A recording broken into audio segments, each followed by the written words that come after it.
A special shout out to our guest wife of over 34 years. Four-time Emmy Award winner, Golden Globe, Grammy Award, inducted in the Broadcasting Hall of Fame, philanthropist extraordinaire. What you do at St. Jude's just is an amazing, amazing project, and I'm sure your dad is looking down and just saying how proud he is of what you do. And most important for me, personally, because this is my first chance to meet her, what a heartthrob. My God, when I grew up, couldn't wait till the weekly episode of That Girl. So, ladies and gentlemen, Marlo Thomas.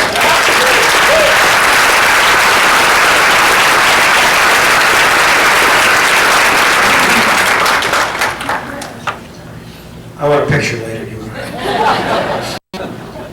Phil said in his book, Donahue, should you be lucky enough to get it, there are two ways for Irish Catholic boys to impress their family and friends. One is to become a priest. The second is to attend Notre Dame.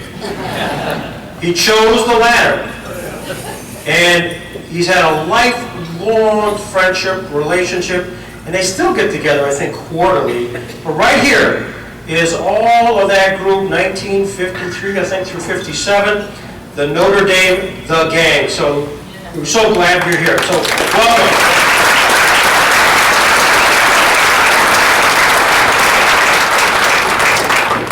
And in the spirit of the legacy of Justice Jackson, and that imitation is the highest form of flattery, I'm going to pause now and just share a little clip of the person who I will next introduce.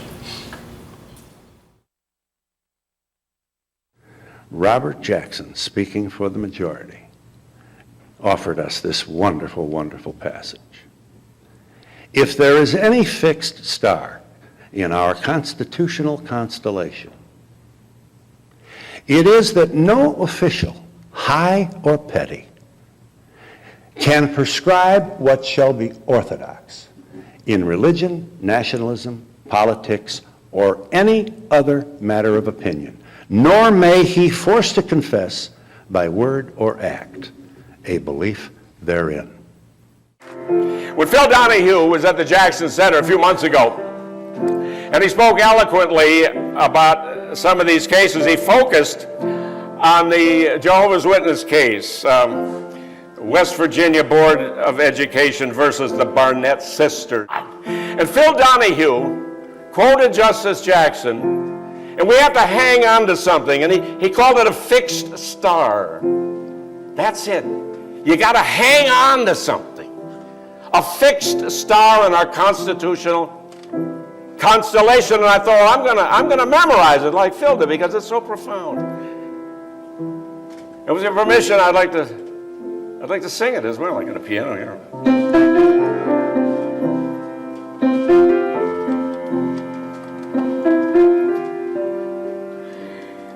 If there is any fixed star,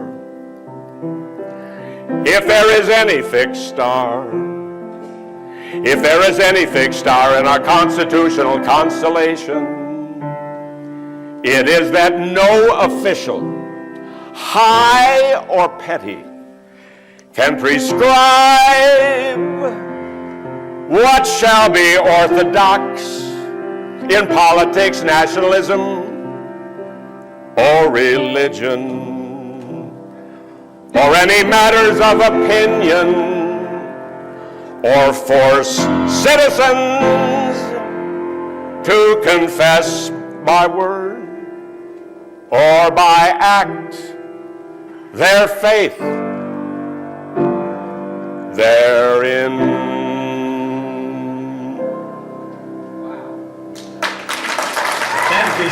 Mark Russell. By the way, it's Mark's birthday coming up. What, you're just going to take this over? Yeah. Thank you very much. Thank you.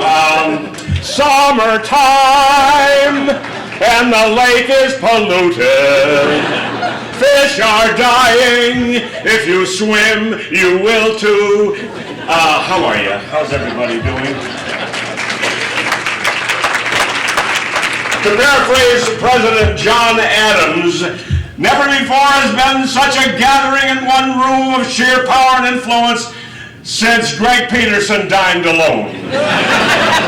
We're living, my friends, in a time of rumor.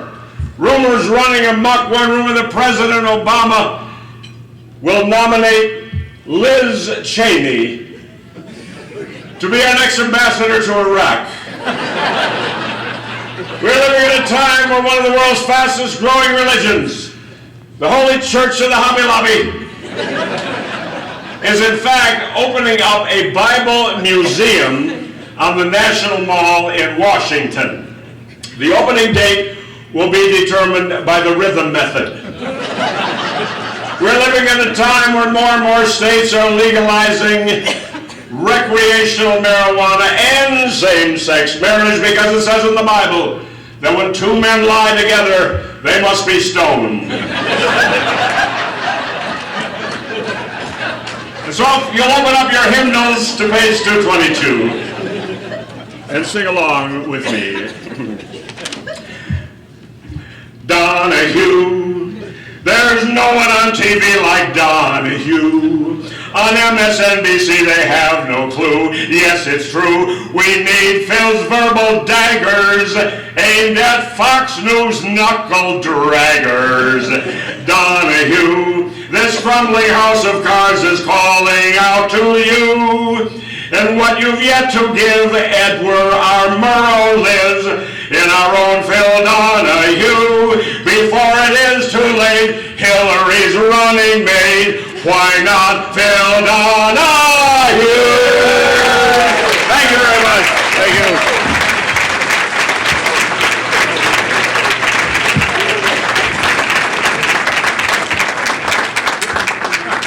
Thank you, Phil. This is totally unscripted.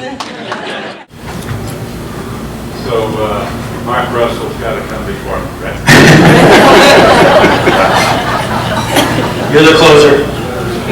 It takes a lot of nerve to do somebody else's material. But I'm going to. Mark says he thinks it'd be a good idea to have telephone confessions. Phone a confession in. You don't have to leave the house. This is Mark. Dial 1 for a venial sin. Dial 2 for a mortal sin. And if you're a priest, dial 3 and the lawyer will be with you in a moment.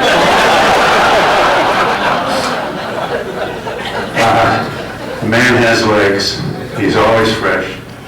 And it's fun for Marlo and I to be with him in his company again.